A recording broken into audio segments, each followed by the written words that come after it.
Welcome to my channel रसायन शास्त्र। आज हम यहाँ पे पढ़ने वाले हैं ऑर्गेनोमेटेलिक कंपाउंड के बारे में। जो ऑर्गेनोमेटेलिक कंपाउंड क्या होता है वो देखते हैं अपन। Organometallic compound NET GATE and IIT JAM के पॉइंट ऑफ व्यू से बहुत ही इंपॉर्टेंट चैप्टर है और NET GATE and IIT JAM के लिए बहुत ही इंपॉर्टेंट है। इसमें बहुत ही क्वेश्चंस पूछे जाते हैं, 30 to 35 नंबर के क्वेश्चंस इसमें पूछे जाते हैं। तो ये इससे क्या हो गया, बहुत ही स्कोरिंग भी हो गया ये साथ ही। तो अपन यहाँ पे आज ऑर्गेनोमेटेलिक कंपाउंड में पढ़ेंगे कौन कौन से, जैसे देखते हैं कौन कौन से टॉपिक यहाँ पे अपन पार्ट फर्स्ट में कवर करेंगे। तो देखना अपन यहाँ पे पढ़ेंगे sigma to sigma anti bonding, pi to pi anti bonding, organometallic compound क्या होता है, इसके एग्जाम्पल के बारे में, ठीक है। तो अपन यहाँ पे और इसकी हेप्टासिटी के हेप्टासिटी के बारे में पढ़ेंगे और फॉर्मल चार्ज के बारे में यहाँ पे अपन पढ़ेंगे। तो धीरे धीरे करके अपन क्या करेंगे, बेसिक से लेके अपन सारे टॉपिक्स को धीरे धीरे कवर कर लेंगे। ओके, तो देखते हैं यहाँ पे ऑर्गेनोमेटेलिक कंपाउंड के बारे में कि ऑर्गेनोमेटेलिक कंपाउंड क्या होता है। तो यहाँ पे देखना ऑर्गेनोमेटेलिक कंपाउंड को मैं यहाँ पे OMC भी लिख सकती हूँ। मतलब इसका मीन क्या होता है इससे ही पता चल रहा है, ठीक है, कि जहाँ पे भी मेटल और कार्बन के बीच में जहाँ पे भी बॉन्ड होता है वो अपना क्या होता है, ऑर्गेनोमेटेलिक कंपाउंड होता है, ठीक है। तो ऑर्गेनोमेटेलिक कंपाउंड के कुछ एग्जाम्पल यहाँ पे देखते हैं अपन। जैसे देखना फर्स्ट एग्जाम्पल अपना आता है ग्रीनयार्ड रिएजेंट। ग्रीनयार्ड रिएजेंट का एग्जाम्पल तो बहुत कॉमन है, आपको पता है, हर लेक्चरर यही पढ़ाता है सबसे पहले। जब भी इसका एग्जाम्पल देना होता है ये बताता है कि RMGX जब से अपन केमिस्ट्री पढ़ रहे हैं तो ये एग्जाम्पल बहुत ही कॉमन हो गया है। ओके, तो अपन क्या है, ग्रीनयार्ड रिएजेंट पहला एग्जाम्पल है। तो इसको देखना, यहाँ पे मैं इसको लिख सकती हूँ यहाँ पे CH3 मैग्नीशियम और क्लोराइड, ठीक है। तो इनके बीच में देखना यहाँ पे हेलोजन, ठीक है, इनके बीच में देखना ये क्या है, ऑर्गेनोमेटेलिक कंपाउंड है, क्योंकि कार्बन और मेटल के बीच में क्या बन रहा है, बॉन्ड बन रहा है। तो जहाँ पे भी कार्बन और मेटल के बीच में बॉन्ड होता है वो अपना क्या होता है, ऑर्गेनोमेटेलिक कंपाउंड होता है। तो ये तो हो गया अपना first example Grignard reagent. And second क्या होता है, गिलमान्स रिएजेंट, ठीक है, गिलमान्स। तब देखते हैं अपन गिलमान्स को, देखते हैं कि क्या होती है इसका फॉर्मूला क्या होता है, R2 कॉपर लिथियम, मतलब डाई एल्किल कॉपर लिथियम। तो इसको भी, इसमें भी आपको दिखाई दे रहा है। जब अपन यहाँ पे भी एल्किल ग्रुप लिखेंगे, CH3 ट्वाइस कॉपर और लिथियम के साथ में जब मेटल और कार्बन के बीच में क्या हो रहा है, बॉन्ड का फॉर्मेशन हो रहा है, तो मेटल और कार्बन का बॉन्ड होता है जहाँ, वो भी क्या होता है अपना ऑर्गेनोमेटेलिक कंपाउंड होता है। तो ये अपना सेकंड हो गया। थर्ड वाला अपन देख सकते हैं, यहाँ पे देखना थर्ड वाला मैं यहाँ पे लिख सकती हूँ aluminium C2H5 whole thrice. Okay, तो ये देखना ये एल्यूमिनियम C2H5 होल थ्राइस। तो यहाँ पे मैं इसको ऐसे भी लिख सकती हूँ, एल्यूमिनियम के साथ में कितने जुड़े C2H5 हैं। तो यहाँ पे पहले देखना CH2 CH3, okay, CH2 CH3 CH2, इसको भी CH को भी खोल लेते हैं, यहाँ पे CH2, यहाँ पे भी CH2 और CH3। ओके, तो ये अपनी क्या होगी, इसकी एल्यूमिनियम C2H5 होल थ्राइस की क्या होगी, इस स्ट्रक्चर होगी। इस स्ट्रक्चर में भी क्या, इस स्ट्रक्चर से भी पता चल रहा है अपने को, यहाँ पे भी मेटल और कार्बन के बीच में क्या है, बॉन्ड प्रेजेंट है। तो मेटल और कार्बन के बीच में जहाँ पे भी बॉन्ड दिखे वो क्या अपना क्या होता है, ऑर्गेनोमेटेलिक कंपाउंड होता है। ओके, तो ये तो बात हुई अपनी ऑर्गेनोमेटेलिक कंपाउंड की, कुछ एग्जाम्पल हुए और ये अपने को पता चला कि ऑर्गेनोमेटेलिक कंपाउंड होता क्या है। ओके, ये तो बात हुई ऑर्गेनोमेटेलिक कंपाउंड। अब अपन देखते हैं, मैंने बोला था कि अपन यहाँ पे देखेंगे कि sigma to sigma pi anti bonding, ठीक है, sigma to sigma anti bonding, pi to pi anti bonding और नॉन बॉन्डिंग क्या होते हैं। तो देखना यहाँ पे देखना, जैसे मैं एग्जांपल ले लेती हूँ, हाइड्रोजन एंड हाइड्रोजन के बीच में कौन सा बॉन्ड होता है, सिग्मा बॉन्ड होता है। एक इलेक्ट्रॉन इस हाइड्रोजन के पास होता है, एक इलेक्ट्रॉन इस हाइड्रोजन के पास होता है। तो दोनों इलेक्ट्रॉन मिलकर क्या बनाते हैं, बॉन्ड का फॉर्मेशन करते हैं।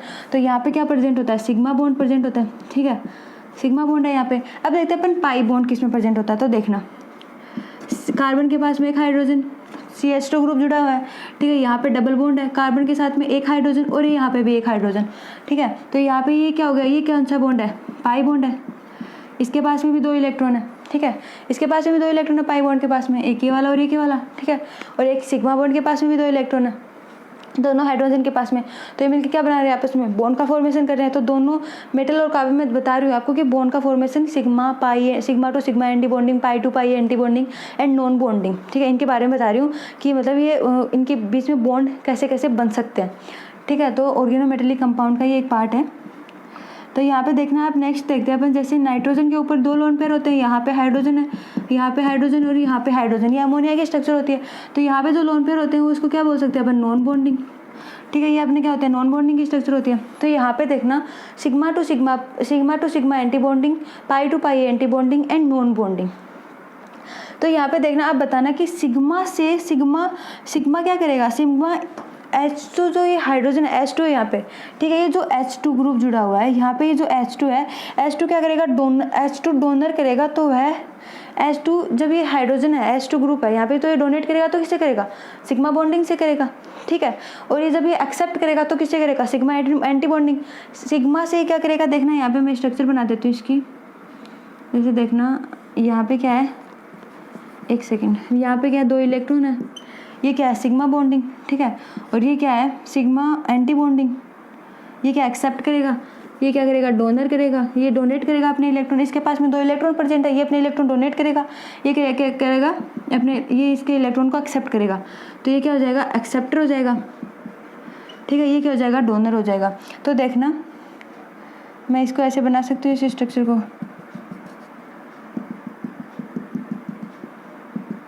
तो ये क्या, यहाँ पे क्या है, तो ये अपने इलेक्ट्रॉन किसको डोनेट कर देगा, इस वाले इलेक्ट्रॉन को डोनेट कर देगा। तो सिग्मा क्या होता है, ये क्या होगा, यहाँ पे सिग्मा होगा, ये क्या हो जाएगा, सिग्मा एंटी बॉन्डिंग। तो सिग्मा क्या करेगा, अपने इलेक्ट्रॉन डोनेट करेगा और सिग्मा एंटी बॉन्डिंग क्या करेंगे, एक्सेप्ट करेंगे, ठीक है। तो यहाँ पे देखना, अब देखना नेक्स्ट अपना क्या आता है कि यहाँ पे ये तो होगी सिग्मा और सिग्मा एंटी बॉन्डिंग की बात। अपन देखते हैं पाई और पाई एंटी बॉन्डिंग की बात। तो देखना ये अपने कुछ एग्जाम्पल थे यहाँ पे। अब देखना आप यहाँ पे देखना, जैसे इससे आपको अच्छे से समझ में आ जाएगा इस वाले स्ट्रक्चर से। ये तो क्या है, इसकी एनर्जी लेवल है, ठीक है। तो यहाँ पे देखना ये 2 इलेक्ट्रॉन जुड़े हुए हैं, यहाँ पे 2 इलेक्ट्रॉन है, ठीक है, इसके पास 2 इलेक्ट्रॉन है। तो ये क्या है, सिग्मा है, सिग्मा बॉन्ड है। और यहाँ पे क्या है, यहाँ पे भी 2 इलेक्ट्रॉन है, ये क्या है, पाई है, ठीक है, पाई बॉन्डिंग, सिग्मा बॉन्डिंग। और यहाँ पे क्या है, ये अपना नॉन बॉन्डिंग, ठीक है। नॉन बॉन्डिंग के पास में यहाँ पे क्या है, ये नॉन बॉन्डिंग वाला है। और नॉन बॉन्डिंग के ऊपर कौन सा है, sigma to pi anti bonding है यहाँ पे, और यहाँ पे सिग्मा एंटी बॉन्डिंग, ठीक है। तो ये क्या करेगा, इसके पास इलेक्ट्रॉन है, तो जिसके पास में इलेक्ट्रॉन प्रेजेंट होते हैं वो क्या करेगा, अपने इलेक्ट्रॉन डोनेट करेगा, ठीक है। और जिसके पास वैकेंट ऑर्बिटल होते हैं वो क्या करता है, उसके इलेक्ट्रॉन को एक्सेप्ट करता है। तो यहाँ पे ये इलेक्ट्रॉन अपने डोनेट करेगा, तो ये क्या करेगा, यहाँ पे एक्सेप्ट करेगा। और ये अपने इलेक्ट्रॉन ये डोनेट करेगा, तो ये क्या, ये वाला सिग्मा एंटी बॉन्डिंग क्या करेगा, इसके इलेक्ट्रॉन को एक्सेप्ट करेगा। तो ये तो बात हुई इसकी अपनी की, कि सिग्मा से सिग्मा एंटी बॉन्डिंग में इलेक्ट्रॉन जाएंगे और पाई से पाई एंटी बॉन्डिंग में इलेक्ट्रॉन जाएंगे। ये तो क्या हुआ कि सिग्मा से सिग्मा एंटी बॉन्डिंग और पाई से पाई एंटी बॉन्डिंग। लेकिन देखना, अब देखना ये क्या है, इसके पास 2 इलेक्ट्रॉन है, तो मैं इसको यहाँ पे क्या लिख सकती हूँ, हाईएस्ट ऑक्यूपाइड मॉलिक्यूलर ऑर्बिटल, ठीक है। इसके पास ज़्यादा मॉलिक्यूलर ऑर्बिटल, हाईएस्ट ऑर्बिटल। और इसको मैं क्या लिख सकती हूँ, ल्यूम्यो, लोवेस्ट अनऑक्यूपाइड मॉलिक्यूलर ऑर्बिटल, ठीक है। ये क्या है, लोवेस्ट अनऑक्यूपाइड मॉलिक्यूलर ऑर्बिटल। इसके पास में क्या है, लोवेस्ट अनऑक्यूपाइड मॉलिक्यूलर ऑर्बिटल है। और इसके पास में अब देखना जो डोनर एबिलिटी है, देखना यहाँ से समझना, डोनर एबिलिटी होती है जो ये sigma and pi anti bonding होते हैं या फिर नॉन बॉन्डिंग होते हैं। नॉन बॉन्डिंग में अपने इलेक्ट्रॉन डोनेट करता है, ठीक है। तो ये सिग्मा और पाई एंटी बॉन्डिंग, सिग्मा और पाई होते हैं। ये देखना ये क्या होता है, इसमें बोल रहा है कि जो donor ability is directly proportional to energy HOMO, ठीक है। ये किसके डायरेक्टली प्रोपोर्शनल होता है, जो डोनेटिंग एटम होते हैं, जो डोनेटिंग एटम होते हैं वो डायरेक्टली किसके डायरेक्टली प्रोपोर्शनल होते हैं, होमो के, एनर्जी, इसकी एनर्जी के होमो के होते हैं, ठीक है। तो यहाँ पे मैं लिख सकती हूँ कि ये डायरेक्टली प्रोपोर्शनल किसके होते हैं, जैसे डोनर एटम को मैं डी और ए से शो कर सकती हूँ यहाँ पे, ठीक है।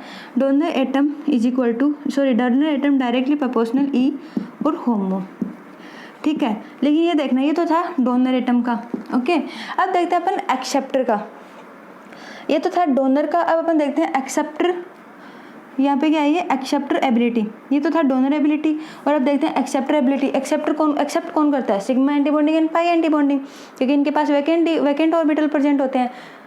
तो देखना यहाँ पे अब एक्सेप्टर जो एबिलिटी होती है एक्सेप्टर और एबिलिटी होती है वो क्या होती है, इन्वर्सली प्रोपोर्शनल होती है किसके, एनर्जी ऑफ ल्यूमो के, ठीक है, एनर्जी ऑफ ल्यूमो। तो ये चीज़ हमेशा याद रखना कि जो डोनर एबिलिटी होती है वो किसके डायरेक्टली प्रोपोर्शनल होती है, एनर्जी ऑफ होमो के, हाईएस्ट ऑक्यूपाइड मॉलिक्यूलर ऑर्बिटल के। यहाँ पे देखना हाईएस्ट ऑक्यूपाइड मॉलिक्यूलर ऑर्बिटल के। और जो ये एनर्जी होती है, जो ये एक्सेप्टर एबिलिटी होती है, जो एक्सेप्ट करने वाली एबिलिटी होती है वो किसके इन्वर्सली प्रोपोर्शनल होती है, 1 अपॉन एनर्जी ऑफ ल्यूमो, ठीक है, लोवेस्ट अनऑक्यूपाइड मॉलिक्यूलर ऑर्बिटल। तो ये तो बात हुई अपनी डोनेटिंग और एक्सेप्टर की। तो यहाँ पे आप देखना अब यहाँ पे मैं बताती हूँ कि कौन डोनेट करेगा और कौन एक्सेप्ट करेगा। तो देखना, अब ये तो बात हुई अपनी सिग्मा और sigma to sigma anti bonding and pi to pi anti bonding की। अब यहाँ पे देखते हैं अपन नॉन बॉन्डिंग के बारे में कि नॉन बॉन्डिंग क्या होता है। तो देखना, नॉन बॉन्डिंग मतलब नॉन बॉन्डिंग के नाम से आपको पता चल रहा है कि उसके साथ में कोई बॉन्डिंग नहीं है, ठीक है। नॉन बॉन्डिंग, कोई बॉन्ड नहीं बनाता वो अपने साथ में। तो यहाँ पे देखना, जैसे यहाँ पे एक एग्जाम्पल है मेटल के साथ में फ्लोरीन, ठीक है, मेटल के साथ में फ्लोरीन और यहाँ पे एक मेटल अकेला है, इसके पास में 2 लोन पेयर प्रेजेंट है, ठीक है। इसके पास में दो लोन पेयर प्रेजेंट है, वो फ्लोरीन के साथ में बॉन्ड बना रहे हैं। लेकिन यहाँ पे ये क्या है, यहाँ पे ये अकेला है, बैचलर है ये तो बिल्कुल, ठीक है, ये अकेला है, सिंगल है। और यहाँ पे इसके साथ में जैसे देखना, आप एग्जांपल समझ लीजिए, ये हस्बैंड है और ये वाइफ है, ओके। ये दोनों आपस में बॉन्ड बना रहे हैं। तो ये जब आपस में बॉन्ड बनाते हैं तो ये अपने इलेक्ट्रॉन किसी को डोनेट नहीं कर सकते। जब ये इलेक्ट्रॉन किसी को डोनेट करेंगे तो मतलब ये क्या होंगे, टाइटली बॉन्ड होंगे, ठीक है। ये आपस में टाइटली बॉन्ड होंगे, ये अपने इलेक्ट्रॉन किसी को डोनेट नहीं कर सकते क्योंकि ये आपस में बॉन्ड बना रहे हैं। इतने मतलब इससे क्या हो रहा है कि ये मतलब टाइटली बॉन्ड है, ठीक है, टाइटली बॉन्ड है, ये आपस में मतलब क्या हो रहा है, ये टाइटली बॉन्ड है। यहाँ पे इसके पास में इलेक्ट्रॉन, ये मतलब यहाँ से इलेक्ट्रॉन रिलीज करना बहुत ही डिफिकल्ट हो जाता है, ठीक है। इलेक्ट्रॉन रिलीज इज डिफिकल्ट, यहाँ से इलेक्ट्रॉन डिफिकल्ट हो जाए क्योंकि यहाँ पे देखना, ये फ्लोरीन के साथ में जब बॉन्ड बनाएगा तो फ्लोरीन की इलेक्ट्रोनेगेटिविटी क्या होती है, ज़्यादा होती है। तो ये क्या होगा, अपने इसके इलेक्ट्रॉन क्या होगा, अपनी तरफ अट्रैक्ट कर लेगा सारे। तो ये किसी और को इलेक्ट्रॉन अपने डोनेट नहीं करने देगा, डोनेट करेगा लेकिन क्या होगा, हमें मतलब इसके बॉन्ड को ब्रेक करने के लिए ज़्यादा एनर्जी की रिक्वायरमेंट होगी, ठीक है। तो इसके बॉन्ड को जब ये अपन ब्रेक कर सकते हैं, जब इसकी मतलब ज़्यादा एनर्जी अपने पास में ज़्यादा एनर्जी होगी इसके बॉन्ड को ब्रेक करने के लिए, तभी इसके इलेक्ट्रॉन अपन डोनेट कर सकते हैं। और इसके इलेक्ट्रॉन कब डोनेट करेंगे, मतलब इसके जो इलेक्ट्रॉन अपन डोनेट करेंगे वो क्या होंगे, बहुत ही डिफिकल्ट होंगे, ठीक है। इलेक्ट्रॉन रिलीज करना बहुत इसका डिफिकल्ट होगा। लेकिन इसके पास देखना, ये तो सिंगल है वैसे ही, इसके पास में तो कुछ भी नहीं है, अपने इलेक्ट्रॉन किसी को भी दे सकता है, ठीक है। तो इसके पास में तो ऑलरेडी मतलब ये क्या बोलते हैं, नॉन बॉन्डिंग बोलते हैं इसको, ठीक है। तो इसके पास में तो ऑलरेडी 2 इलेक्ट्रॉन है, तो ये किसी के साथ तो बॉन्ड बना नहीं रहा, ठीक है, सिंगल है ये, तो किसी के साथ बॉन्ड नहीं बना रहा। तो ये क्या करेगा, अब अपने इलेक्ट्रॉन किसी को भी मतलब अपने इलेक्ट्रॉन किसी को भी डोनेट कर सकता है। तो ये यदि अपने इलेक्ट्रॉन किसी को भी डोनेट कर सकता है तो मैं इसको क्या कह सकती हूँ यहाँ पे कि ये लूजली बाइंड होता है, ठीक है। ये क्या होता है, लूजली बाइंड होता है कि अब इसे इलेक्ट्रॉन अपने इजीली डोनेट कर सकते हैं, ठीक है। लेकिन ये क्या होता है, टाइटली बाइंड होते हैं, ये अपने इलेक्ट्रॉन इजीली डोनेट नहीं कर सकते। इसका इलेक्ट्रॉन डोनेट करना बहुत ही डिफिकल्ट होता है, लेकिन यहाँ से इलेक्ट्रॉन इजीली डोनेट कर सकते हैं, ओके। तो ये तो बात हुई अपनी इस वाले की। अब देखना, जैसे यहाँ पे एक मैं एग्जाम्पल ले लेती हूँ, जैसे मैंने अमोनिया का लिया था अभी NH3, ओके। अब यहाँ पे देखना 2 लोन पेयर जुड़े हुए हैं, यहाँ पे ये क्या है, नॉन बॉन्डिंग। तो यहाँ पे देखना कि सिग्मा और सिग्मा एंटी बॉन्डिंग होता है, ठीक है, सिग्मा और सिग्मा एंटी बॉन्डिंग में है यहाँ पे। लेकिन देखना जो नॉन बॉन्डिंग वाला है, नॉन बॉन्डिंग के पास में बहुत मतलब नॉन बॉन्डिंग से इलेक्ट्रॉन डोनेट करेगा क्योंकि नॉन बॉन्डिंग के पास में बहुत ज़्यादा इलेक्ट्रॉन होते हैं, नॉन बॉन्डिंग के पास में इलेक्ट्रॉन फ्रीली होते हैं, तो वो अपने इलेक्ट्रॉन ईजिली डोनेट कर सकता है। तो यहाँ पे ये 2 लोन पेयर है, तो ये ईजिली अपने डोनेट कर सकता है। यहाँ पे हाइड्रोजन, मतलब ये क्या कर रहा है, सिग्मा बॉन्ड बना रहा है, तीनों के साथ में सिग्मा बॉन्ड बना रहा है। इसके पास 5 इलेक्ट्रॉन होते हैं, नाइट्रोजन के पास 1 इधर, हाइड्रोजन के पास 1 इलेक्ट्रॉन होते हैं। तो ये अपने इलेक्ट्रॉन डोनेट कर देता है नाइट्रोजन को हाइड्रोजन के बॉन्ड बनाने में। लेकिन यहाँ पे इसके 2 इलेक्ट्रॉन तो फ्री हैं, तो ये 2 इलेक्ट्रॉन तो अपने इजीली डोनेट कर सकता है, ठीक है। लेकिन ये वाले ये क्या कर रहा है, इनके साथ में बॉन्ड बना रहा है, लेकिन ये इलेक्ट्रॉन क्या आपने इसके डोनेट हो जाए, तो इसमें नॉन बॉन्डिंग और sigma to sigma anti bonding दोनों प्रेजेंट है, ठीक है। अब देखना यहाँ पे क्या होता है, जो sigma pi and non bonding जो होता है, नॉन बॉन्डिंग होते हैं, वो मोर एनर्जी होती है उनमें, ठीक है, मोर एनर्जी होती है। लेकिन जो sigma anti bonding and pi anti bonding होते हैं वो क्या होते हैं, अपने वैकेंट ऑर्बिटल होते हैं, ठीक है। वो क्या होते हैं, वैकेंट ऑर्बिटल होते हैं। लेकिन इनके पास में मोर एनर्जी होती है क्योंकि सिग्मा भी अपने इलेक्ट्रॉन डोनेट कर सकता है, पाई भी अपने इलेक्ट्रॉन डोनेट कर सकता है। सिग्मा या पाई मतलब अपने इलेक्ट्रॉन डोनेट करके बॉन्ड का फॉर्मेशन तो कर ही सकते हैं, और नॉन बॉन्डिंग होता है वो अपने इलेक्ट्रॉन डोनेट कर सकता है। लेकिन sigma anti bonding and pi anti bonding वो क्या होते हैं, वो तो वैकेंट होते हैं, वो क्या करते हैं, इलेक्ट्रॉन को एक्सेप्ट करते हैं अपनी तरफ, ठीक है। जिसके पास में इलेक्ट्रॉन ज़्यादा होंगे वो अपने डोनेट कर सकता है, और जिसके पास में कम होंगे वो बेचारा अपने पास में इलेक्ट्रॉन को एक्सेप्ट करेगा, ठीक है। तो यहाँ पे देखना ही तो बात है इसकी। अब अपन देखते हैं डोनर एबिलिटी होती क्या है। जैसे देखना डोनर एबिलिटी मीन जो अपने इलेक्ट्रॉन डोनेट करता है, ठीक है। तो अपन देखते हैं डोनर एबिलिटी जब वो कब डोनेट करेगा, जब उसके पास इलेक्ट्रॉन फुलफिल्ड होंगे, ठीक है। जब अब मेरे पास में 2 इलेक्ट्रॉन है, मेरे पास में अब इलेक्ट्रॉन है तभी तो मैं किसी को दूंगी। अब जब मेरे पास है ही नहीं तो मैं कहाँ से दूंगी, ठीक है। मेरे पास 2 इलेक्ट्रॉन है तभी तो मैं उसको डोनेट कर दूंगी, ठीक है, मेरे पास वाले को। और जब यदि मेरे पास नहीं है तो मैं उससे क्या करूँगी, एक्सेप्ट करूँगी, उससे अपने इलेक्ट्रॉन खींचूंगी मैं, ठीक है, उससे इलेक्ट्रॉन खींचूंगी मैं, क्योंकि उसके पास इलेक्ट्रॉन है, मेरे पास नहीं है। तो मेरे पास वैकेंट ऑर्बिटल है और उसके पास फुलफिल्ड ऑर्बिटल है। तो डोनर एबिलिटी क्या, डोनर एबिलिटी का मीन क्या होता है कि जिसके पास में इलेक्ट्रॉन होते हैं वो अपने इलेक्ट्रॉन डोनेट कर देता है और वो उसका मतलब उसका बॉन्ड फॉर्मेशन में उसकी हेल्प कर देता है, ठीक है। तो यहाँ पे देना डोनर एबिलिटी है, तो डोनर एबिलिटी का मतलब क्या होता है, फुलफिल्ड ऑर्बिटल है, यहाँ पे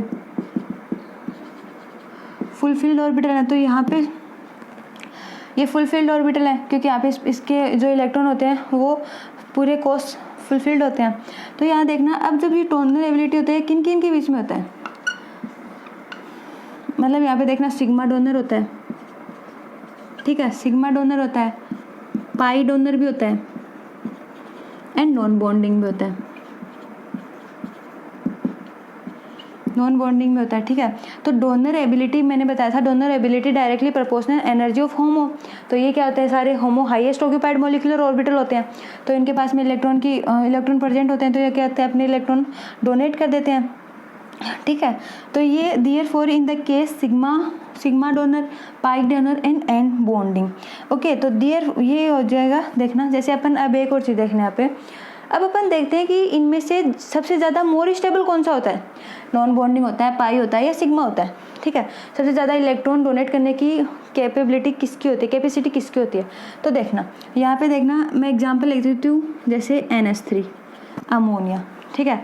अमोनिया के पास में 2 लोन पेयर है और 3 हाइड्रोजन के साथ में ये बॉन्ड बना रहा है, ओके। तो ये अमोनिया। फिर मैं नेक्स्ट एग्जांपल लिख देती हूँ यहाँ पे, जैसे मैंने बताया था आपको पीछे CH2 double bond CH2, okay. अपन अब नेक्स्ट देख देते हैं यहाँ पे हाइड्रोजन सिंगल बॉन्ड हाइड्रोजन।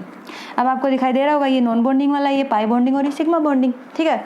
तो इसमें देखना सबसे ज़्यादा इलेक्ट्रॉन डोनेट करने की कैपेसिटी किसकी होती है, NH3 के थे, क्योंकि नॉन बॉन्डिंग के पास में फ्रीली इलेक्ट्रॉन होते हैं, फ्रीली इलेक्ट्रॉन प्रेजेंट होते हैं, तो ये अपने इलेक्ट्रॉन इजीली डोनेट कर सकता है, क्योंकि किसी के साथ में अपना बॉन्ड नहीं बना सकता। ये 2 इसके साथ में जो लोन पेयर है ये फ्री पड़े हुए हैं, ठीक है, तो ये अपना इजीली डोनेट करेगा। तो सबसे ज़्यादा मोर स्टेबल अपना कौन सा होता है, नॉन बॉन्डिंग वाला।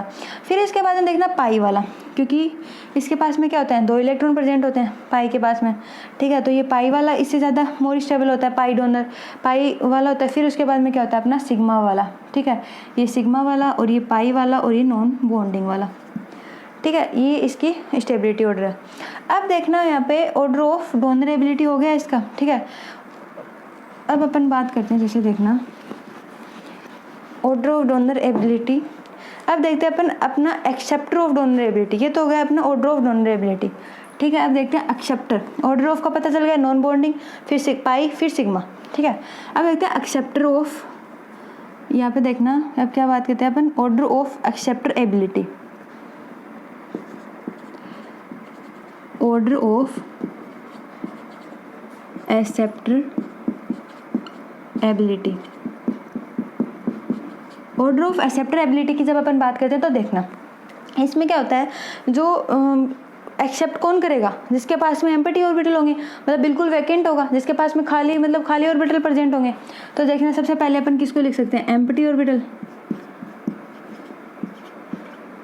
ऑर्बिटल, ठीक है। फिर उसके बाद में कौन करता है, सिग्मा एंटी बॉन्डिंग, क्योंकि सिग्मा से किस में ट्रांसफर होते हैं, सिग्मा एंटी बॉन्डिंग में। तो फिर मैं क्या लिख सकती हूँ यहाँ पे, सिग्मा एंटी बॉन्डिंग, सॉरी पाई एंटी बॉन्डिंग, क्योंकि मोर स्टेबल कौन सा होता है, पाई होता है, तो पाई से किस में ट्रांसफर होते हैं, पाई एंटी बॉन्डिंग में। फिर उसके बाद में कौन होता है, सिग्मा एंटी बॉन्डिंग। ये क्या होता है अपना ऑर्डर ऑफ एक्सेप्टर एबिलिटी और ऑर्डर ऑफ डोनर एबिलिटी आपको पता है, ठीक है। तो अब देखना इसमें अपन यहीं पे देख लेते हैं, जैसे देखना मैं एग्जांपल लिखती हूँ यहाँ पे कुछ, हाइड्रोजन के पास में ऑक्सीजन के पास 4 लोन पेयर है, ठीक है। यहाँ पे अब हाइड्रोजन है, ये एग्जाम्पल। एंड नेक्स्ट एग्जाम्पल देखते हैं, जैसे हाइड्रोजन वही वाला अपना CH2 ठीक है। अब देखना इसमें तो क्या है, सिग्मा बॉन्ड प्रेजेंट है और यहाँ पे क्या है, पाई बॉन्ड प्रेजेंट है, यहाँ पे क्या है, नॉन बॉन्डिंग, ठीक है। नॉन बॉन्डिंग और यहाँ पे पाई वाला।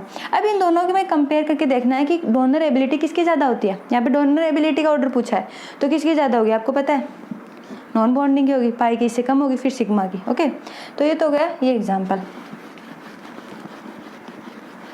अब जैसे अपन नेक्स्ट वाले की बात करते हैं, नेक्स्ट देखते हैं अपन, देखना ये तो पूछ लिया इसने कि मतलब नॉन बॉन्डिंग और पाई में। अब अपन को ऐसे भी पूछ सकता है कि मतलब दोनों जब देखना, जैसे if the donor atom are from the same period, मतलब जो डोनर एटम होते हैं, जो मतलब डोनर एटम होते हैं वो दोनों के होते हैं, वो सेम पीरियड के होते हैं, ठीक है। जैसे नॉन बॉन्डिंग पाई के और सिग्मा के। तो देखना अपन उसमें से कैसे डिसाइड करेंगे कि कौन सा ज़्यादा डोनर एबिलिटी किसकी ज़्यादा होगी, ठीक है। तो अपन यहाँ पे देखते हैं, जैसे यहाँ पे एग्जाम्पल है, जैसे अमोनिया है, यहाँ पे हाइड्रोजन जुड़ा हुआ है, यहाँ पे हाइड्रोजन और यहाँ पे हाइड्रोजन ग्रुप है, ठीक है। अब देखना इसमें हाइड्रोजन, ऑक्सीजन और हाइड्रोजन, इसके पास भी 2 लोन पेयर जुड़े हुए हैं, ठीक है। अब देखना ये दोनों क्या है, नॉन बॉन्डिंग वाले हैं, इसके पास भी नॉन बॉन्डिंग और इसके पास भी नॉन बॉन्डिंग इलेक्ट्रॉन है, ठीक है। पाई और सिग्मा तो नहीं है, क्योंकि पाई और सिग्मा पूछ लेते तो अपन बता सकते थे कि भाई नॉन बॉन्डिंग सबसे ज़्यादा मोर स्टेबल होता है, फिर उसके बाद में ये होता है, ठीक है। अब यहाँ पे देखना क्या बता रहा है, अब यहाँ पे देखना दोनों सेम पीरियड के हो गए, तो अब इसमें दोनों नॉन बॉन्डिंग हो गए, ये वाला भी नॉन बॉन्डिंग हो गया और ये वाला भी नॉन बॉन्डिंग हो गया। अब इसमें तो भाई डिसाइड करना मुश्किल हो गया। देखना अपन इसको ईजी बना लेते हैं। तो देखना ऑक्सीजन, इन दोनों में से देखना कि इलेक्ट्रोनेगेटिविटी सबसे ज़्यादा किसकी होती है, ऑक्सीजन की होती है या नाइट्रोजन की होती है। तो बताइए किसकी होती है, सबसे ज़्यादा इलेक्ट्रोनेगेटिविटी किसकी होती है, नाइट्रोजन की होती है कंपेयर टू ऑक्सीजन। तो नाइट्रोजन की जो इलेक्ट्रोनेगेटिविटी ज़्यादा होती है, तो देखना इसकी जो बेटर इलेक्ट्रॉन डोनर कौन होता है, ये वाला होता है, ठीक है। तो ये बेटर इलेक्ट्रॉन डोनर होता है। तो यहाँ पे देखना अब इसकी जो वैल्यू होती है, जो इलेक्ट्रोनेगेटिविटी ज़्यादा किसकी होती है, नाइट्रोजन की होती है। तो अपन इसकी वैल्यू डिसाइड कर लेते हैं कि इसकी वैल्यू क्या होती है। तो इसकी वैल्यू देखते हैं अपन, नाइट्रोजन की वैल्यू कितनी होती है, 2.5 होती है, ठीक है। नाइट्रोजन की वैल्यू कितनी होती है, 2.5 होती है। और ऑक्सीजन की कितनी होती है, नाइट्रोजन की कितनी होती है, 3.0 होती है, ठीक है। 3.0 इसकी वैल्यू होती है, और इस ऑक्सीजन की कितनी होती है, 2.5 होती है इसकी। एक सेकेंड, इसकी 3.5 होती है, तभी तो इसकी ज़्यादा होगी ना, ठीक है। तो इसकी इलेक्ट्रोनेगेटिव वैल्यू कितनी होती है, 3.0, और इसकी इलेक्ट्रोनेगेटिव वैल्यू कितनी होती है, 3.5। तो सबसे ज़्यादा मोर स्टेबल कौन सा, सबसे ज़्यादा कौन हो गया इलेक्ट्रोनेगेटिव एटम, नाइट्रोजन हो गया। तो ये कौन सा मोर स्टेबल हो गया, नाइट्रोजन वाला एटम हो गया, ठीक है। तो अब अपन देखते हैं, ये तो बात हुई अपन नाइट्रोजन और ऑक्सीजन के बीच में। तो यहाँ पे देखना अपन, अब डोनर एबिलिटी एक तो अपन ने वैसे निकाली कि डोनर एबिलिटी डायरेक्टली प्रोपोर्शनल होती है एनर्जी ऑफ होमो के, ठीक है। अब अपन नेक्स्ट ये भी देख सकते हैं कि डोनर एबिलिटी होती है, donor ability inversely proportional 1 electronegative donor atom, ठीक है। आपको समझ में आ गया, इलेक्ट्रोनेगेटिव डोनर एटम, जो सबसे ज़्यादा डोनर एबिलिटी किसकी होगी, किसके इन्वर्सली प्रोपोर्शनल होगी, जो इलेक्ट्रोनेगेटिव डोनर एटम होगा। सबसे ज़्यादा इलेक्ट्रोनेगेटिव जो मतलब बेटर डोनर होगा, वो बेटर इलेक्ट्रॉन डोनर होगा, वही क्या होगा, यहाँ पे जिसकी इलेक्ट्रोनेगेटिविटी वैल्यू ज़्यादा होगी वही क्या होगा, बेटर इलेक्ट्रॉन डोनर होगा। ओके, ये तो हुई इस वाले की। अब अपन देखते हैं, ये तो थी नाइट्रोजन और ऑक्सीजन के बीच में। अब यहाँ पे अपने को पूछ ले भाई ये तो नाइट्रोजन और ऑक्सीजन थोड़ा है, ऐसे क्वेश्चन थोड़ा है। एक और क्वेश्चन ऐसे भी बन सकता है कि जैसे यहाँ पे दे दिया कार्बन के साथ में हाइड्रोजन, मैथिल ग्रुप है यहाँ पे, ठीक है। यहाँ पे हाइड्रोजन, तो इसके साथ में नॉन बॉन्डिंग, मतलब जैसे बहुत सारे एग्जाम्पल दे दिए अपने को सेम पीरियड के, वो तो 2 थे, ठीक है। यहाँ पे कार्बन, यहाँ पे नॉन बॉन्डिंग हो गया। नेक्स्ट आता है अपना, जैसे नाइट्रोजन का दे दिया, NH2 का दे दिया, ठीक है। तो इसके पास में भी 2 लोन पेयर है, 4 लोन पेयर है, ठीक है। अब अपना नेक्स्ट एग्जाम्पल आ गया जैसे हाइड्रोजन और ऑक्सीजन, ठीक है। तो इसके पास में भी 2 लोन पेयर आ गए, यहाँ पे नेगेटिव चार्ज आ गया, 1 लोन पेयर इधर आ गया, ठीक है। अब अपना एक और एग्जाम्पल यहाँ पे दे दिया, जैसे फ्लोरीन का दे दिया, तो इसके पास में भी लोन पेयर खूब सारे प्रेजेंट है, एक नेगेटिव चार्ज भी है, ठीक है। तो अब देखना यहाँ पे कि इसमें देखना कि किसकी डोनर एबिलिटी ज़्यादा होगी। मतलब मैंने बताया था कि किसकी donor ability inversely proportional 1 electronegativity of atom, ठीक है, इलेक्ट्रोनेगेटिविटी ऑफ एटम। तो सबसे ज़्यादा इलेक्ट्रोनेगेटिविटी कौन होता है, तो सबसे ज़्यादा इलेक्ट्रोनेगेटिविटी ऑक्सीजन के कंपेयर में किसकी बताई थी मैंने अभी, नाइट्रोजन की बताई थी। लेकिन सबसे ज़्यादा इलेक्ट्रोनेगेटिव एटम कौन सा होता है, अपना कार्बन होता है। कार्बन के पास में सबसे ज़्यादा इलेक्ट्रोनेगेटिव एटम होता है, ये कार्बन अपना। तो देखना कार्बन के पास में इलेक्ट्रोनेगेटिव एटम, तो इसकी वैल्यू देखते हैं, वैल्यू डिसाइड करते हैं कि इनकी वैल्यू क्या क्या हो सकती है। तो यहाँ पे देखना इसकी वैल्यू क्या होती है 2.5 होती है, कार्बन की कितनी होती है 2.5 होती है, ठीक है। नाइट्रोजन की मैंने आपको अभी बताई थी 3.0 होती है, ऑक्सीजन की भी बताई थी 3.5 होती है, ठीक है। फ्लोरीन बच गया, इसकी कितनी होगी 4 हो गई। तो सबसे ज़्यादा वैल्यू किसकी होगी, तो सबसे कम जिसकी वैल्यू होगी उसी की क्या होगी इलेक्ट्रोनेगेटिविटी, उसकी इलेक्ट्रोनेगेटिव डोनर एबिलिटी सबसे ज़्यादा होगी। तो कार्बन की ज़्यादा होती है, ऑक्सीजन की कंपेयर में नाइट्रोजन की होती है, और फ्लोरीन की कंपेयर में ऑक्सीजन की होती है। तो ये अपना ऑर्डर डोनर एबिलिटी का ऑर्डर होता है, ठीक है। अब अपन जैसे देखते हैं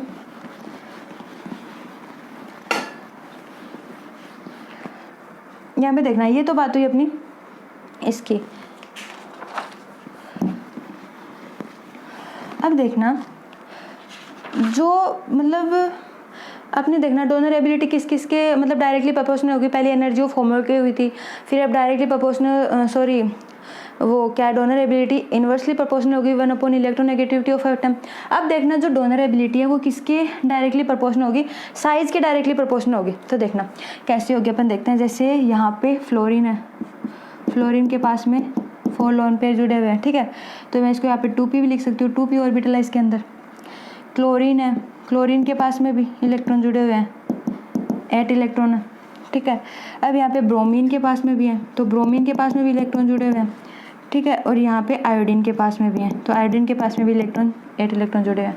तो ये 2p हो गया, ये 3p, ये 4p ऑर्बिटल और ये 5p ऑर्बिटल, ठीक है। अब ये देखना इसकी साइज देखते हैं। तो जिसकी साइज जितनी छोटी होगी, ठीक है। अब देखना ये छोटी सी साइज है, ये मान लीजिए छोटी सी साइज है, ठीक है। तो ये जितनी छोटी साइज होगी उतने ही तो ये टाइटली बॉन्ड होंगे, यहाँ पे इलेक्ट्रॉन होंगे वो टाइटली अटैच्ड होंगे, ठीक है। टाइटली होंगे तो उससे वहाँ से इलेक्ट्रॉन रिलीज करना बहुत ही मुश्किल हो जाएगा, ठीक है। लेकिन जितना बड़ा एटम होगी, जितनी बड़ी साइज होगी, ठीक है, जितनी बड़ी साइज होगी उससे इलेक्ट्रॉन डोनेट करना बहुत ईजी हो जाएगा, क्योंकि वो इलेक्ट्रॉन लूजली बाइंड होंगे उसके साथ। तो जितने इलेक्ट्रॉन लूजली बाइंड होंगे तो उससे इलेक्ट्रॉन डोनेट करना बहुत ही ईजी हो जाएगा। ओके, तो अपन यहाँ पे देखते हैं, देखना फ्लोरीन की साइज कितनी होती है, इतनी सी होती है फ्लोरीन की साइज, ठीक है। तो इससे ये क्या हो जाएंगे टाइटली बाइंड होते हैं, ये टाइटली बाइंड हो जाएंगे। ये देखना आयोडीन है, इसकी साइज बहुत बड़ी होती है, ठीक है। तो ये मैं यहाँ पे लिख सकती हूँ साइज, और यहाँ पे साइज, ठीक है। तो यहाँ पे देखना, अब देखना जिसकी साइज जितनी छोटी होगी ये क्या होंगे लूजली बाइंड होते हैं, लूजली बाइंड होंगे ये, ठीक है। ये क्या हो जाएंगे टाइटली बाइंड होंगे, टाइटली बाइंड होंगे, ठीक है। ये लूजली बाइंड होंगे और टाइटली बाइंड होंगे। जितने टाइटली बाइंड होंगे उससे इलेक्ट्रॉन रिलीज करना उतना ही मुश्किल हो जाएगा, और जितना लूजली बाइंड होगा उससे इलेक्ट्रॉन अपन इजीली डोनेट कर सकते हैं। तो ये डोनर एबिलिटी है वो किसके डायरेक्टली प्रोपोर्शनल हो जाएगी, साइज के, ठीक है। जो डोनर एबिलिटी है वो directly proportional to size.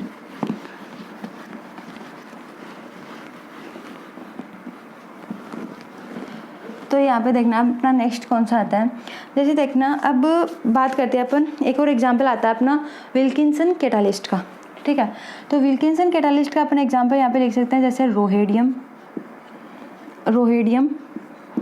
PPS3 कितनी है ये 3, ठीक है। फिर एक क्लोरीन ऐड है और यहाँ पे ये कॉम्प्लेक्स क्लोज, ओके।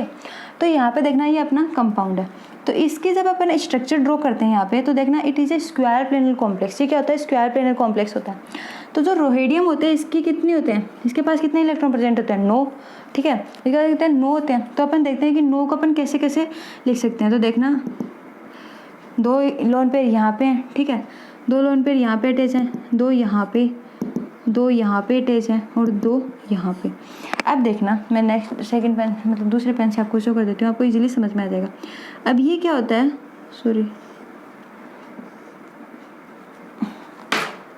ये क्या होता है देखना, इसी पेन से देख लेना। ये क्या होते हैं अपने एम्प्टी ऑर्बिटल होता है, ठीक है, क्योंकि इसके पास में 9 ही होते हैं। अभी यहाँ पे एक क्या है, एक इलेक्ट्रॉन है, तो 8 और 9 वाला हो गया, ठीक है, 9 वाला यहाँ पे आ गया। अब एक ये वाला भी एक एम्प्टी ऑर्बिटल होता है और ये वाला भी एम्प्टी ऑर्बिटल होता है, ठीक है। कुछ ऐसी सी अपनी स्ट्रक्चर होती है। तो आपको यहाँ पे ये तो दिखाई दे रहा है, ये क्या हो गया, ये तो फुलफिल्ड ऑर्बिटल है, ठीक है। इसके पास में 2 इलेक्ट्रॉन है, तो ये तो क्या हो गया फुलफिल्ड हो गया, फुलफिल्ड ऑर्बिटल हो गया। अब ये कौन सा है अपना फुलफिल्ड हो गया, ये कौन सा हो गया हाफ फिल्ड हो गया, क्योंकि इसके पास में सिर्फ एक ही इलेक्ट्रॉन प्रेजेंट है और इसके पास में बेचारे पास में कुछ है ही नहीं। तो ये क्या हो गया एम्प्टी ऑर्बिटल। एम्प्टी ऑर्बिटल, ठीक है।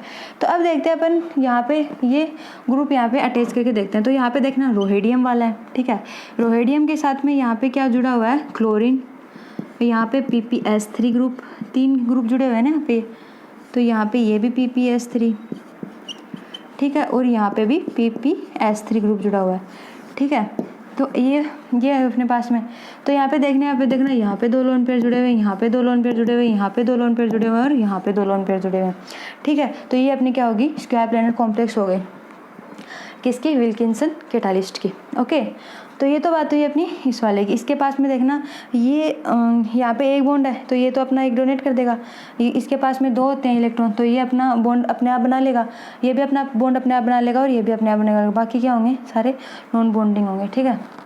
तो ये क्या होता है अपना, ये सारे क्या होते हैं, कितने नॉन बॉन्डिंग है, 2 2 4 6 8 non bonding, 8 electron non bonding है इसके पास में। तो ये इलेक्ट्रॉन इजीली अपने डोनेट कर सकता है, ठीक है। अब अपन नेक्स्ट देखते हैं अपन क्लासिफिकेशन ऑफ ऑर्गेनोमेटेलिक कंपाउंड। क्या होगा इनको, यहाँ पे देखना, अपन देखते हैं क्लासिफिकेशन ऑफ ऑर्गेनोमेटेलिक कंपाउंड, ठीक है। ऑर्गेनोमेटेलिक कंपाउंड का देखते हैं अपन क्लासिफिकेशन ऑफ ऑर्गेनोमेटेलिक कंपाउंड। मैं इसको OMC लिख देती हूँ डायरेक्ट, ठीक है, समझ में आ जाएगा आपको। ये क्या है अपना क्लासिफिकेशन ऑफ ऑर्गेनोमेटेलिक कंपाउंड, इसके बारे में अपन यहाँ पे बात करते हैं। तो देखना, on the basis of metal, यहाँ पे किसके बेसिस पे करेंगे अपन, मेटल के बेसिस पे। तो देखना ऑर्गेनोमेटेलिक कंपाउंड है on the basis of metal. इसमें अपन सबसे पहले देखेंगे कि मेन ग्रुप ऑर्गेनोमेटेलिक कंपाउंड कौन सा होता है। तो मेन ग्रुप ऑर्गेनोमेटेलिक कंपाउंड के कुछ एग्जांपल है यहाँ पे देखना, जैसे main group organometallic compound in the case metal will present from S और P ऑर्बिटल, ठीक है। इसमें कौन से ऑर्बिटल प्रेजेंट होते हैं, S और P ऑर्बिटल, कौन से मेन ग्रुप ऑर्गेनोमेटेलिक कंपाउंड में। तो देखना इसके एग्जाम्पल कौन से होते हैं। तो यहाँ पे देखना मेन ग्रुप ऑर्गेनोमेटेलिक कंपाउंड के एग्जांपल देखना, पहला एग्जांपल है यहाँ पे जैसे CH3 आर्सेनिक, ठीक है। यहाँ पे क्या है, आर्सेनिक ग्रुप जुड़ा हुआ है, इसके पास में भी CH3 है, यहाँ पे O ऑक्सीजन है मतलब, ठीक है। और यहाँ पे आर्सेनिक मतलब 2 AS आर्सेनिक ग्रुप जुड़े हुए हैं, यहाँ पे मेथिल ग्रुप है और यहाँ पे भी मेथिल ग्रुप अटैच है। अपन मैं इसका फंक्शनल ग्रुप ऐसे लिख सकती हूँ, जैसे CH3 2 आर्सेनिक 2 ऑक्सीजन, ठीक है। ये वाली स्ट्रक्चर होगी, ओके।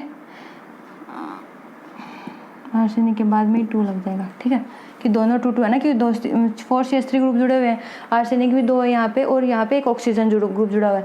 तो ये तो अपने क्या होंगे, main group of organometallic compound का फर्स्ट एग्जाम्पल है, क्योंकि यहाँ पे ऑक्सीजन ग्रुप जुड़ा हुआ है, ठीक है। और यहाँ पे 2 मेटल, और मेटल जो बॉन्ड है वो किसके साथ में जुड़े हुए हैं, कार्बन के साथ में जुड़े हुए हैं। तो अपना फर्स्ट एग्जांपल तो ये होता है। सेकंड एग्जांपल की अपन यहाँ पे बात करते हैं। तो सेकंड देखना, सेकंड क्या होता है कि first main group of organometallic compound होता है। सेकंड वाला मैंने आपको बताया था RMGX होता है, ग्रीनयार्ड रिएजेंट होता है, ठीक है। सेकंड ग्रीनयार्ड रिएजेंट वाला होता है, तो मैं यहाँ पे लिख सकती हूँ सेकंड क्या होता है, RMGX। इसमें भी मेटल और कार्बन बॉन्ड अटैच होते हैं, ठीक है। थर्ड क्या होता है अपना एल्यूमिनियम, मैंने आपको बताया था एल्यूमिनियम C2H5 होल थ्राइस का होता है, ठीक है। इसमें भी कार्बन और मेटल बॉन्ड प्रेजेंट होते हैं, तो वो क्या हो जाता है अपना ऑर्गेनोमेटेलिक कंपाउंड हो जाता है, ठीक है। नेक्स्ट अपना देखते हैं, जैसे मैग्नीशियम जो होता है, इसके अंदर जो मैग्नीशियम होता है वो क्या होता है, S ब्लॉक एलिमेंट होता है। मैंने बताया था कि इसमें ऑर्गेनोमेटेलिक कंपाउंड में S और P ऑर्बिटल होते हैं, ठीक है। तो मैग्नीशियम होता है उसमें वो क्या होता है अपना S ऑर्बिटल होता है। तो यहाँ पे देखना जो फोर्थ अपन क्या ले सकते हैं, यहाँ पे एक एग्जाम्पल होते हैं PB लेड C2H6 ठीक है। ये भी अपना ऑर्गेनोमेटेलिक कंपाउंड है। नेक्स्ट अपन ले सकते हैं यहाँ पे, जैसे देखना नेक्स्ट कौन सा होता है, टाइटेनियम टेट्राक्लोराइड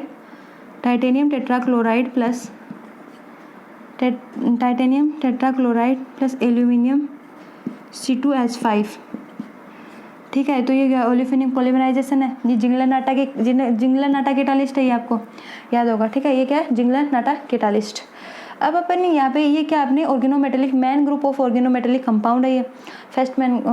अब देखना अपन यहाँ पे, अब ये तो बात हुई अपनी ऑर्गेनोमेटेलिक कंपाउंड के एग्जांपल्स की। अब अपन देखते हैं यहाँ पे transition metal organometallic compound. Transition metal organometallic compound कौन से होते हैं देखना, transition metal transition metal organometallic compound, organometallic compound.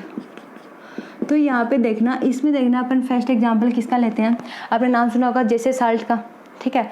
जैसे साल्ट की जैसे अपने यहाँ पे स्ट्रक्चर लेते हैं, यहाँ पे प्लेटिनम ग्रुप जुड़ा हुआ है, ठीक है। यहाँ पे क्लोरीन, यहाँ पे क्लोरीन और यहाँ पे क्लोरीन, 3 क्लोरीन यहाँ पे जुड़े हुए हैं, ठीक है। इसके साथ में CH2 ग्रुप भी जुड़े हुए हैं, ठीक है।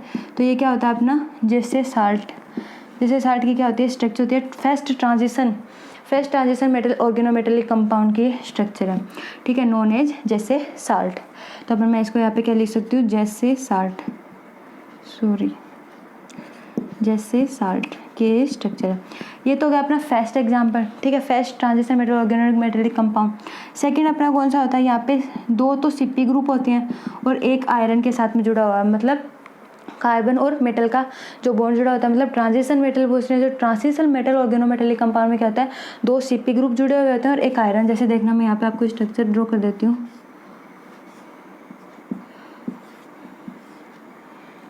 तो यहाँ पे आयरन ग्रुप जुड़ा हुआ है, ठीक है, और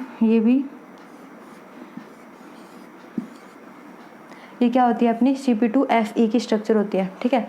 CP अपन किसको बोलते हैं, जिसमें C2H5 जिसमें मतलब ईटा 5, मतलब जो क्या होते हैं कि मतलब जो मेटल होता है, वो आगे पढ़ाऊंगी आपको। जो मेटल जुड़ा होता है किसके साथ में, कितने मतलब बॉन्ड के साथ में वो जुड़ा होता है, तो वो क्या होता है ईटा 5 होता है। ईटा 5 अपन डायरेक्ट किस में लिखते हैं, CP की स्ट्रक्चर बना देते हैं अपन, ठीक है, जिससे अपने को समझ में आ जाती है। ये इससे अटैच होता है, ठीक है, ये इससे ईटा 5 से, ओके। अब अपन नेक्स्ट अपना एग्जाम्पल कौन सा आता है, थर्ड आता है अपना, जैसे मैंने वही बताया था डाई एल्किल कॉपर और लिथियम, इसमें भी होता है, ठीक है। अपना फोर्थ एग्जाम्पल यहाँ पे होता है जैसे आयरन कोबाल्ट 4 2-, ठीक है, ये वाला भी अपना एग्जाम्पल होता है। अब देखते हैं अपन नेक्स्ट एग्जाम्पल देखते हैं, मैं उसकी स्ट्रक्चर भी ड्रॉ करूँगी, तो इसको मैं रफ कर देती हूँ। ये अपने ट्रांजिशन मेटल के कुछ एग्जाम्पल होते हैं। एक एग्जाम्पल और है जैसे देखना iridium PPS3 2 CO and Cl, ठीक है। इसकी स्ट्रक्चर बनानी है अपने को, ये भी अपना ट्रांजिशन मेटल है। तो यहाँ पे देखना, जब मैं इसकी यहाँ पे स्ट्रक्चर ड्रॉ करूँगी, तो इरिडियम क्या अपना मेटल है, तो मेटल के साथ में क्या क्या ग्रुप जुड़े हुए हैं, PPS3 ग्रुप जुड़ा हुआ है, ठीक है, क्लोरीन ग्रुप भी जुड़ा हुआ है, यहाँ पे भी PPS3 ग्रुप जुड़ा हुआ है, ठीक है, यहाँ पे कोबाल्ट ग्रुप जुड़ा हुआ है, ठीक है, एक कोबाल्ट और एक Cl। अब यहाँ पे देखना ये क्या है, ट्रांस है, क्योंकि ये देखना दोनों PPS3 ग्रुप क्या है, एक दूसरे के अपोजिट डायरेक्शन में। तो मैं यहाँ पे इसको लिख सकती हूँ, कौन सी फॉर्म है, ट्रांसफॉर्म है। इसके पास में lone pair 1 2 3 and 4 lone pair attach है यहाँ पे, ठीक है। तो इसको अपन क्या बोलते हैं, एक तो ये ट्रांस है और इसको क्या बोलते हैं, वास्का कॉम्प्लेक्स, ठीक है। जैसे उसको जैसे साल्ट नाम था इसका, वैसे इसको क्या बोलते हैं, वास्का कॉम्प्लेक्स। तो इस स्ट्रक्चर का क्या नाम है, वास्का कॉम्प्लेक्स। तो कार्बन एंड ऑक्सीजन, ठीक है। तो ये तो हो गया अपनी इसकी स्ट्रक्चर। तो ये भी क्या है अपना ट्रांजिशन मेटल ऑर्गेनोमेटेलिक कंपाउंड। अब अपन नेक्स्ट देखते हैं इसमें, जैसे देखना यूरेनोसिन की स्ट्रक्चर देखते हैं यहाँ पे कि यूरेनोसिन क्या होता है। तो जिसके पास में C8H8 कार्बन एंड U, जैसे देखना 8 मेंबर रिंग, ओके। तो यहाँ पे ये क्या है, यूरेनियम जुड़ा होता है। जैसे उसके बाद में ये मतलब इसके साथ में भी ये जुड़ा होगा, ठीक है, तो ये अटैच होता है। तो ये क्या होता है अपना यूरेनोसिन का एग्जाम्पल होता है, ये इसकी स्ट्रक्चर होती है। अब देखना यूरेनोसिन में देखना यहाँ पे क्या है, यहाँ पे पाई बॉन्ड, यहाँ पे बॉन्ड, यहाँ पे बॉन्ड और यहाँ पे बॉन्ड, ठीक है। मीन्स C8H8 ये क्या होते हैं, F ब्लॉक एलिमेंट होते हैं। कौन से होते हैं F ब्लॉक एलिमेंट, TH होता है अपना, नेथनियम होता है, P होता है, ये अपने कौन से होते हैं, F ब्लॉक एलिमेंट होते हैं, ठीक है। ये याद रखना कि F ब्लॉक एलिमेंट,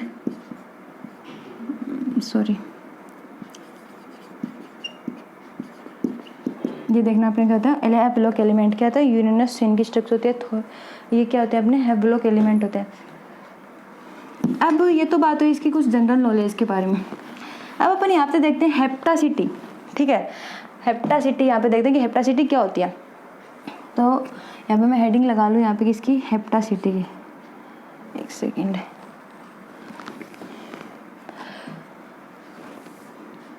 यहाँ पे आप पढ़ेंगे अपन हेप्टासिटी के बारे में, ठीक है। हेप्टासिटी देखना ये क्या होती है। हेप्टासिटी में जैसे मैं आपको यहाँ पे ड्रॉ करके दिखा देती हूँ, जैसे कार्बन के साथ में हाइड्रोजन ग्रुप जुड़ा हुआ है, यहाँ पे हाइड्रोजन है, ठीक है, 2 हाइड्रोजन, यहाँ पे कार्बन के साथ में हाइड्रोजन है, ठीक है, यहाँ पे कार्बन के साथ में हाइड्रोजन, एक कार्बन के साथ में और हाइड्रोजन, यहाँ पे भी हाइड्रोजन, मतलब CH2 ठीक है। और ये क्या हो जाएंगे, जैसे ये कार्बन फर्स्ट, कार्बन सेकंड और थर्ड, 3 कार्बन है। अब यहाँ पे देखना जैसे double bond hydrogen carbon hydrogen carbon hydrogen carbon hydrogen और हाइड्रोजन, ठीक है। अब ये देखना इसके साथ में, ये इस वाले कार्बन के साथ में सिर्फ और सिर्फ इस कार्बन के साथ में ये मेटल ग्रुप अटैच है, ठीक है। तो इस वाले कार्बन के मतलब कार्बन फर्स्ट के साथ में ये कार्बन सेकंड, ये कार्बन थर्ड, तो इस कार्बन फर्स्ट वाले के साथ में मेटल ग्रुप जुड़ा हुआ है। और इसके साथ में भी ये जैसे देखना इस वाले कार्बन के साथ में भी मेटल ग्रुप जुड़ा हुआ है, जैसे देखना ये भी मेटल ग्रुप जुड़ा हुआ है, दोनों बॉन्ड एक दूसरे से, तो यहाँ पे भी मेटल ग्रुप जुड़ा हुआ है, ठीक है, यहाँ पे भी मेटल ग्रुप जुड़ा हुआ है। तो ये देखना ये क्या होगी, इसकी हेप्टासिटी कितनी होगी। यदि ये एक मेटल ग्रुप के साथ जुड़ा हुआ है, ठीक है, सॉरी एक कार्बन के साथ में जब मेटल ग्रुप जुड़ा हुआ होता है तो उसकी हेप्टासिटी कितनी होती है, 1 होती है, ठीक है, उसकी हेप्टासिटी कितनी होती है, 1 होती है। तो only C1 is attach, only C1 carbon के साथ में अटैच है, इधर भी C1 वाले कार्बन के साथ में अटैच है और इधर भी C1 वाले कार्बन के साथ में अटैच है, तो उसकी हेप्टासिटी कितनी होगी, सिर्फ 1 होगी। नेक्स्ट एग्जाम्पल यहाँ पे जैसे देखने अपन C के साथ में हाइड्रोजन कार्बन CH2, तो डबल बॉन्ड, एक सेकेंड, डबल बॉन्ड होता है यहाँ पे, ठीक है, यहाँ पे कार्बन के साथ में हाइड्रोजन और कार्बन के साथ में हाइड्रोजन और यहाँ पे भी हाइड्रोजन, तो यहाँ पे डबल बॉन्ड M के साथ जुड़ा हुआ है, मतलब ये फर्स्ट और थर्ड वाले कार्बन के साथ में जुड़े हुए हैं, ठीक है। फर्स्ट और थर्ड वाले कार्बन के साथ में जुड़े हुए तो इसकी हेप्टासिटी कितनी हो जाएगी, 3 हो जाएगी, क्योंकि 2 इलेक्ट्रॉन इधर और 1 इलेक्ट्रॉन इधर, तो इसकी हेप्टासिटी कितनी हो जाएगी, 3 हो जाएगी, ठीक है। ऐसे अपन को हेप्टासिटी निकालनी है। यदि एक कार्बन के साथ में मेटल अटैच है तो वो 1 हेप्टासिटी हो जाएगी, उसकी 3 के साथ में अटैच है तो उसकी 3 हो जाएगी। इसकी स्ट्रक्चर अपन ऐसे भी लिख सकते हैं, जैसे देखना ये इसके साथ में M जुड़ा हुआ है, ठीक है। इसकी यदि ऐसी स्ट्रक्चर अपने को एग्जाम में दे दे और फिर यदि अपने से पूछ ले कि इसकी हेप्टासिटी कितनी होगी, तो इसके पास में कितने बॉन्ड अटैच हैं, 2 बॉन्ड अटैच है, ठीक है। तो 2 मतलब यहाँ पे कितने बॉन्ड के साथ में ये बॉन्ड बना रहे हैं, तो ये इसकी भी हेप्टासिटी कितनी हो जाएगी, 3 हो जाएगी, ठीक है। क्योंकि यहाँ पे ये ऐसी स्ट्रक्चर को आप समझ लेना कि इसकी हेप्टासिटी कितनी होगी, 3 हेप्टासिटी होगी, कि 2 इससे और 1 इस वाले बॉन्ड से। अब अपन देखते हैं इसकी जैसे ये हाइड्रोजन, ऑक्सीजन और हाइड्रोजन, इसकी भी हेप्टासिटी कितनी होती है। यदि M इस ऑक्सीजन के साथ में अटैच है तो इसकी भी हेप्टासिटी कितनी हो जाएगी, 1 हो जाएगी। तो इन सब की हेप्टासिटी कितनी होगी, 1, ओके। अब अपन नेक्स्ट एग्जांपल देखते हैं अपना।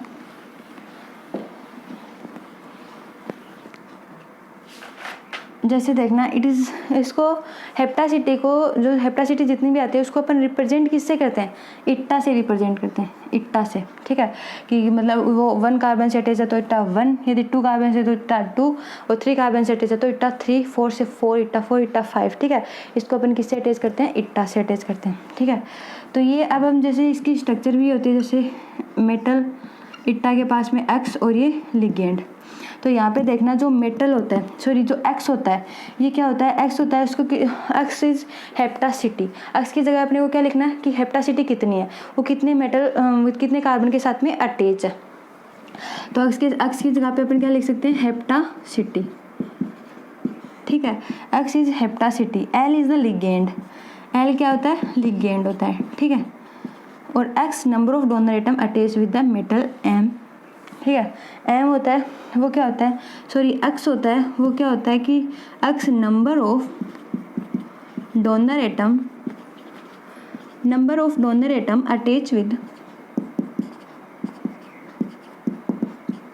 Attach with the metal M, ठीक है, कि मतलब number of donor atom attach with the metal M, metal M को कितने एटम होते हैं वो डोनर करते हैं, ठीक है, सॉरी डोनेट करते हैं। अब ये तो होगी इसकी स्ट्रक्चर होगी। तो ईटा को आपको पता चल गया, ईटा के ऊपर जो एक्स है वो क्या होती है, अपने हेप्टासिटी होती है, और एल क्या होता है, लिगेंड होता है। तो देखना अपने यहाँ पे एग्जांपल लेते हैं, जैसे कार्बन के साथ में हाइड्रोजन मैथिल ग्रुप लिखते हैं। यहाँ पे कार्बन के साथ में हाइड्रोजन, इसके साथ में क्या ग्रुप जुड़ा हुआ है, मेटल ग्रुप जुड़ा हुआ है। तो इसकी हेप्टासिटी कितनी हो जाएगी, इट्टा 1 हो जाएगी, इट्टा 1 एथिल या फिर इट्टा 1 एल की। ओके, ये इसका अपन नाम दे सकते हैं यहाँ पे, ठीक है, मैथिल के साथ में। नेक्स्ट एग्जांपल देखना है, यहाँ पे सी के कार्बन के साथ में CH3 ग्रुप जुड़ा हुआ है, यहाँ पे भी CH3 ग्रुप जुड़ा हुआ है और यहाँ पे भी CH3 ग्रुप जुड़ा हुआ है। तो चाहे कितना भी बड़ा ग्रुप जुड़ा हुआ हो, लेकिन ये एक ही कार्बन के साथ में अटैच है, तो इसकी कितना होगी, इट्टा 1 ही होगी, ठीक है। और अब यहाँ पे देखना, जैसे सिलिकॉन के साथ में जुड़ा हुआ है, यहाँ पे CH3 ग्रुप जुड़ा हुआ है और यहाँ पे भी CH3 ग्रुप जुड़ा हुआ है, 3 CH3 ग्रुप अटैच है, लेकिन यहाँ पे सिर्फ सिलिकॉन के साथ में एक ही मेटल बॉन्ड, मतलब एक ही के साथ में मेटल ग्रुप जुड़ा हुआ है, तो वो अपना क्या हो जाता है, तो इसमें भी क्या हो जाता है, इट्टा 1 ही इसकी हेप्टासिटी होगी। ओके, क्योंकि वो एक ही कार्बन के साथ में अटैच है। ये तो होगी अपनी। कुछ और एग्जांपल देख लेते हैं जिसके आपको हेप्टासिटी इजीली समझ में आ जाएगी। ओके, अपन यहाँ पे देखते हैं इट्टा 1, अपने इट्टा 1 देख लिया। आप देखते हैं अब इट्टा 2 के कुछ एग्जांपल, इट्टा 3, इट्टा 4 हेप्टासिटी के बारे में और कुछ एग्जांपल अपने यहाँ पे देखेंगे। देखना यहाँ पे ऑक्सीजन के साथ में पाई बॉन्ड जुड़ा हुआ है, ठीक है, ऑक्सीजन के साथ में पाई बॉन्ड है, पाई बॉन्ड के साथ में क्या है, मेटल ग्रुप जुड़ा हुआ है, ठीक है, मेटल ग्रुप जुड़ा है, तो इसकी कितनी होती है, हेप्टासिटी कितनी हो जाएगी, इट्टा 2 O2, ठीक है, क्योंकि ये इसके पाई बॉन्ड के साथ में मेटल जो अपना एटम है ये क्या है, अटैच है इसके साथ में, तो इसकी हेप्टासिटी कितनी हो जाएगी, इट्टा 2, ठीक है। इट्टा 1 किससे होगी, जब एक कार्बन से बॉन्ड जुड़ा होगा, एक कार्बन एटम से जब अपना मेटल वाला जो है ये एटम ये जुड़ा होगा, तो अपनी उसकी हेप्टासिटी कितनी होती है, इट्टा 1, और इसकी हेप्टासिटी कितनी होगी, इट्टा 2। ओके, अब अपन बात करते हैं इस वाले एग्जांपल की। इस वाले एग्जांपल में देखना, दो तो ये वाले इलेक्ट्रॉन, एक यहाँ पे इलेक्ट्रॉन अटैच है, एक यहाँ पे, ठीक है। एक जब वो कोई सिग्मा बॉन्ड होता है उसमें कितने इलेक्ट्रॉन प्रेजेंट होते हैं, 2 इलेक्ट्रॉन प्रेजेंट होते हैं, तभी वो एक बॉन्ड का फॉर्मेशन करता है। तो यहाँ पे एक बॉन्ड प्रेजेंट है, तो इसके पास में एक यहाँ पे इलेक्ट्रॉन है, एक यहाँ पे इलेक्ट्रॉन है, ठीक है। तो ये क्या है, इस डबल बॉन्ड से अटैच है ये, ठीक है, ये इस डबल बॉन्ड से ये मेटल अटैच है और यहाँ पे इस कार्बन से अटैच है, तो ये क्या हो जाएगा अपना इट्टा 3, मतलब 2 तो यहाँ से और एक इस कार्बन से, तो दोनों को मिला के मैं यहाँ पे क्या लिख सकती हूँ, इट्टा 3 C2H5, ठीक है, ये मैं यहाँ पे लिख सकती हूँ इसको। और ये इसकी स्ट्रक्चर ऐसी भी हो सकती है, यदि एग्जांपल में ऐसे पूछे जाए तो अपन इसकी स्ट्रक्चर को ऐसे भी, इसको इट्टा 3 C2H5 यहाँ पे इसको नाम दे सकते हैं। अब देखना नेक्स्ट एग्जांपल अपना ये आता है, इसमें देखना इस वाली जो साइक्लोब्यूटेन की स्ट्रक्चर है, ये यहाँ पे ये 2 इलेक्ट्रॉन और ये 2 इलेक्ट्रॉन, जब 4 इलेक्ट्रॉन यहाँ पे इस मेटल बॉन्ड से अटैच है, तो जब 4 एटम इस मेटल अटैच से 4 इलेक्ट्रॉन जब इस मेटल बॉन्ड से अटैच होंगे, तो मेटल से अटैच होंगे, तो क्या हो सकता है अपना इट्टा 4, ठीक है। एक्स की वैल्यू कितनी है, 4 हो जाएगी। इलेक्ट्रॉन कितने हैं, 4 और कितने इलेक्ट्रॉन होते हैं वो जो मेटल से अटैच होते हैं, ठीक है। तो अपने कितने इलेक्ट्रॉन अटैच है, यहाँ पे 4 इलेक्ट्रॉन अटैच है, तो यहाँ पे मैं इट्टा 4 लिख सकती हूँ इजीली, ठीक है। तो ये जगह अपना इट्टा 4। नेक्स्ट एग्जांपल अपन यहाँ पे देखते हैं, देखना ये इसमें और इसमें देखना, जैसे ये यहाँ पे मेटल ग्रुप किसके साथ अटैच है, सिर्फ इस वाले कार्बन के साथ में, यहाँ पे सिर्फ एक कार्बन अटैच है, ठीक है। यहाँ पे क्या एक कार्बन ही तो प्रेजेंट है ना, देखना यहाँ पे इस वाले कार्बन के साथ में मेटल अटैच है, तो यहाँ पे जब इस एक ही कार्बन के साथ में अटैच है, तो ये क्या हो जाएगा, इट्टा 1 C3H3, ठीक है। लेकिन देखना यदि ये यहाँ पे डबल बॉन्ड जुड़ा हुआ है, ठीक है, और इसके साथ में भी जब मेटल अटैच है, तो मैं इसको क्या लिख सकती हूँ, इट्टा 3 C3H3, ठीक है। अब देखना अपन नेक्स्ट देखते हैं इसमें, ये देखना अपना इसमें ये 2 इलेक्ट्रॉन इधर है, 2 इलेक्ट्रॉन इधर वाले, इन दोनों के साथ में अटैच है ये मेटल, ठीक है। तो अपन ये क्या हो जाएगा अपना इट्टा 4, और ये वाला भी ऐसी भी स्ट्रक्चर इसकी हो सकती है, तो ये ऐसी स्ट्रक्चर आएगी, तो अपन को उसको क्या देना है, इट्टा 4 ही अपने यहाँ पे उसकी हेप्टासिटी लिखेंगे। ओके, अब ये बात हुई अपनी, ये तो इट्टा 4 तक हो गया। अब देखते हैं यहाँ पे ऐसा यदि कुछ एग्जांपल आ जाए, तो उसमें आप देख लेना, यहाँ पे हाइड्रोजन ग्रुप जुड़े, यहाँ पे हाइड्रोजन, यहाँ पे मेटल ग्रुप है, अपने को मतलब कुछ भी ग्रुप जुड़े हुए हों उससे हमें कोई मतलब नहीं है, लेकिन हमें क्या देखना है सिर्फ कि जो मेटल वाला कार्बन है वो कितने इलेक्ट्रॉन के साथ में अटैच है। ओके, तो यहाँ पे कितने के साथ अटैच है, 2 यहाँ से और 2 यहाँ से और 1 इस वाले कार्बन से, तो कितने हो गए, इट्टा 5 हो गए, क्योंकि 5 इलेक्ट्रॉन से अटैच है। तो जितने इलेक्ट्रॉन से ये अटैच होगा उतने ही यहाँ पे क्या मतलब जितने डोनेटिंग एटम, जैसे मेटल को कितने इलेक्ट्रॉन डोनेट करें, 2 इलेक्ट्रॉन ये डोनेट करें, 2 इलेक्ट्रॉन ये डोनेट करें, एक ही वाला कार्बन अपना इलेक्ट्रॉन डोनेट कर रहा है। ठीक है, तो कितना हो जाएगा, इट्टा 5C5H7, हाइड्रोजन का कितने यहाँ पे 7 हाइड्रोजन है और कार्बन कितने हैं 5 कार्बन। ओके, तो इसकी स्ट्रक्चर अपन ऐसे भी इसको ड्रॉ कर सकते हैं। ठीक है, इजीली इसको ऐसे भी ड्रॉ कर सकते हैं, कोई दिक्कत वाली बात नहीं है। अब देखना, जैसे अपना नेक्स्ट एग्जांपल आता है, इसका इट्टा 5 का ही है। एक तो ऐसी स्ट्रक्चर है, अब अपन इट्टा 5 को ऐसे 5 मेंबर रिंग में जब ड्रॉ करके लिखते हैं यहाँ पे, तो देखना इसमें क्या होता है, जो 5 मेंबर रिंग होती है ये क्या पूरी क्लोज रिंग है, ये तो ओपन रिंग है यहाँ से देखना। ठीक है, यहाँ से जब मेटल को डोनेट करेगा तभी यहाँ से बॉन्ड बनेगा, लेकिन यहाँ पे देखना ये जब 5 मेंबर रिंग है, इसके पास में ये इट्टा 5 है, इसको अपन क्या बोलते हैं, और CP बोलते हैं। ठीक है, जो ये 5 मेंबर रिंग होती है उसको CP से डिनोट करते हैं। ठीक है, तो अब देखना जो यहाँ पे ये मेटल ग्रुप इससे इस वाले कार्बन से अटैच है, यहाँ से इस वाले कार्बन से, और यहाँ पे इन 2 इलेक्ट्रॉन से, तो यहाँ पे से ये 2 इलेक्ट्रॉन डोनेट करें, ये वाला और ये वाला, तो ये क्या हो गया, इट्टा 5C5H5, हाइड्रोजन 5 है, कार्बन भी हाइड्रोजन, और क्या हो गया, इट्टा 5CP हो गया। ठीक है, अब देखना यहाँ पे ये क्या लिखा हुआ है कि CP किस किस में होता है, इट्टा 1 भी CP हो सकता है, इट्टा 3 भी CP हो सकता है, और इट्टा 5 भी CP हो सकता है। ठीक है, अब यहाँ पे देखना ये वाली स्ट्रक्चर है, ये क्या है, यहाँ पे देखना, यहाँ पे तो हाइड्रोजन ग्रुप जुड़ा हुआ है इसके साथ में। ठीक है, कार्बन के साथ में हाइड्रोजन ग्रुप जुड़ा हुआ है, लेकिन यहाँ पे देखना मेथिल ग्रुप अटैच है कार्बन के साथ में। कार्बन के साथ में कौन सा वाला ग्रुप अटैच है, मेथिल ग्रुप अटैच है। ठीक है, तो कार्बन के साथ में जब मेथिल ग्रुप अटैच होगा तो उसको अपन क्या नाम देंगे, CP एंटी बॉन्डिंग। ठीक है, CP एंटी बॉन्डिंग, और ये जो CP एंटी बॉन्डिंग होती है मोर स्टेबल होती है, क्यों, क्योंकि इसमें मेथिल ग्रुप अटैच होते हैं कंपेयर टू CP के। CP में क्या होता है, हाइड्रोजन बॉन्डिंग अटैच होते हैं, और इसमें CH3 ग्रुप अटैच होते हैं, तो ये मोर स्टेबल होता है कंपेयर टू इसके। ठीक है, CP anti bonding more stable होता है कंपेयर टू CP के। ओके, अब अपना नेक्स्ट एग्जांपल ये हो जाता है इट्टा 5C5H5 और आयरन बीच में फिर सैंडविच स्ट्रक्चर हो जाएगी उसमें। ठीक है, आपको मैंने पहले बनाई हुई थी ये स्ट्रक्चर, तो उसमें अपना क्या होगा, इट्टा 5 हो जाएगा। अब अपन नेक्स्ट एग्जांपल देखते हैं। यहाँ पे ये तो अपने इट्टा 5 तक की हेप्टासिटी अपने को पता चल गई कि किस किस एग्जाम्पल में अपन कैसे हेप्टासिटी देख सकते हैं। ठीक है, अब यहाँ पे देखना, जैसे ऐसा एग्जाम्पल यदि अपने पास में आ जाए,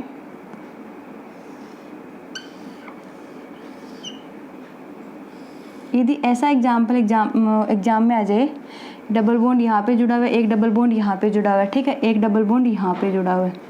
ओके, अब यहाँ पे इसमें देखना, अब अपने को सिर्फ ये पूछा है कि इतने वाले कार्बन का, सॉरी इतने वाले स्ट्रक्चर का, इतनी स्ट्रक्चर का अपने को बताना है कि इसमें इट्टा 4 है या इट्टा 2 है। तो देखना ये मेटल ग्रुप किसके साथ जुड़ा हुआ है, इसके साथ और इसके साथ क्या हुआ है, मेटल एटम जुड़ा हुआ है। ठीक है, जब इन दोनों के साथ में जुड़ा हुआ है तो मैं इसको क्या लिख सकती हूँ, इट्टा 4। ठीक है, इट्टा 4 लिख सकती हूँ यहाँ पे, क्योंकि यहाँ पे 2 इलेक्ट्रॉन और यहाँ पे 2 इलेक्ट्रॉन अपने डोनेट कर रहे हैं। लेकिन यहाँ पे और मैं इस वाले को क्या लिखूँगी, अकेले को इट्टा 2। ठीक है, इट्टा 4 C6H6। ठीक है, इट्टा 2 C6H6। मैं यहाँ पे इसकी हेप्टासिटी ये लिख सकती हूँ कि इसकी हेप्टासिटी ये होगी और इसकी हेप्टासिटी ये होगी। तो ऐसी स्ट्रक्चर यदि अपने को एग्जाम में पूछ ले तो आप इसका आंसर ये कर देना। ओके, इजीली आप इसको कर दोगे। अब देखना एक और एग्जाम्पल है, जैसे यहाँ पे लिख देती हूँ, ये तो अपना हो गया इट्टा 6 वाला।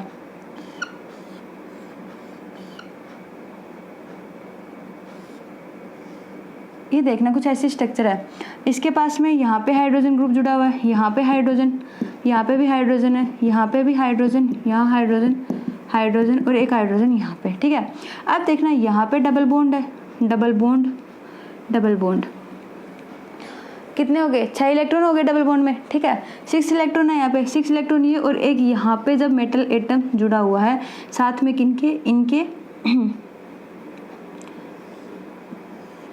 तो ये क्या हो जाएंगे, इसमें क्या हो जाएंगे, C7 कार्बन कितने हैं, 7 है, और हाइड्रोजन कितने हैं, 8 है। तो इसकी हेप्टासिटी कितनी हो जाएगी, यहाँ पे देखना 2 to 4, और ये कितनी हो जाएगी, 5 हो जाएगी, क्योंकि इसी के साथ में अटैच है। जब ये ऐसे होगा तो इसके पास यहाँ पे हाइड्रोजन, यहाँ पे हाइड्रोजन, ये क्या हो जाएगी, इसकी इट्टा 7 हो जाएगी। ठीक है, यहाँ पे 2 इलेक्ट्रॉन, तो कितने इलेक्ट्रॉन डोनेट कर रहे हैं मेटल को कितने इलेक्ट्रॉन डोनेट कर रहे हैं? 7 इलेक्ट्रॉन। तो ये क्या हो जाएगी, इसकी हेप्टासिटी क्या हो जाएगी? इट्टा 7। इसकी स्ट्रक्चर ऐसे भी लिख सकते हैं, ड्रॉ कर सकते हैं। देखना, ये बेंजीन में यदि कन्वर्ट करें, 1 सेकेंड, ठीक है। तो यहाँ पे हाइड्रोजन और यहाँ पे भी हाइड्रोजन, ये ऐसे है, यहाँ पे मेटल ग्रुप ऐड है, तो इट्टा 6 हो जाएगी इसकी, C7H8। ठीक है, इसकी कितनी होगी? 2 4 5 6, इट्टा 6 हो जाएगी इसकी। ठीक है, ये तो अपने एक्स्ट्रा एग्जाम्पल यदि पूछ लें तो बता देना। ओके, अब बात करते हैं अपन, ये तो था अपना इट्टा 6 तक। अब देखते हैं अपन अपनी हेप्टासिटी, यदि एग्जाम्पल ऐसा आ जाए अपने पास में, ये हो जाए, इसके मतलब इससे अटैच है मेटल। ठीक है, यदि मैं, तो इसमें कितने हैं? C7H7। ठीक है, तो अब इसकी मैं ऐसे मतलब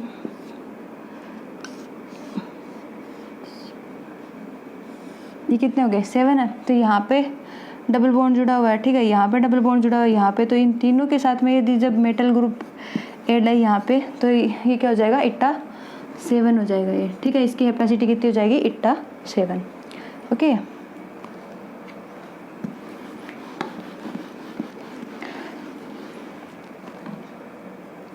अब अपना नेक्स्ट एग्जाम्पल जैसे अपन देखते हैं, इट्टा 6 और इट्टा 4 भी हो गया। अब अपन देखते हैं इंडेन फ्लोरीन, इट्टा 1 C2H5। अब देखते हैं अपना, जैसे हाँ, अब अपन देखते हैं जैसे ये वाला जो एग्जाम्पल है ना, 8 इलेक्ट्रॉन का।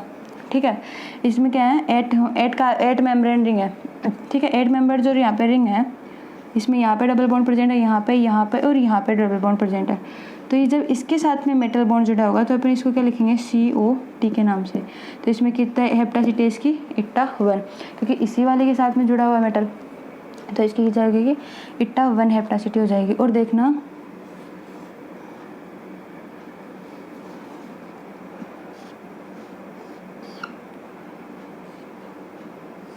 ये कुछ अपने स्ट्रक्चर ऐसे है, इसमें देखना ये और ये। ठीक है, तो इधर बॉन्ड है, तो ये क्या हो जाएंगे? इट्टा 4। इन दोनों की पूछेंगे तो ये क्या हो जाएगी? इट्टा 4। इसकी हेप्टासिटी कितनी हो जाएगी? इट्टा 4, यदि इससे मेटल ग्रुप जुड़ा हुआ हो तब। ठीक है, तो ये तो बात हुई अपनी इसकी। अब देखना,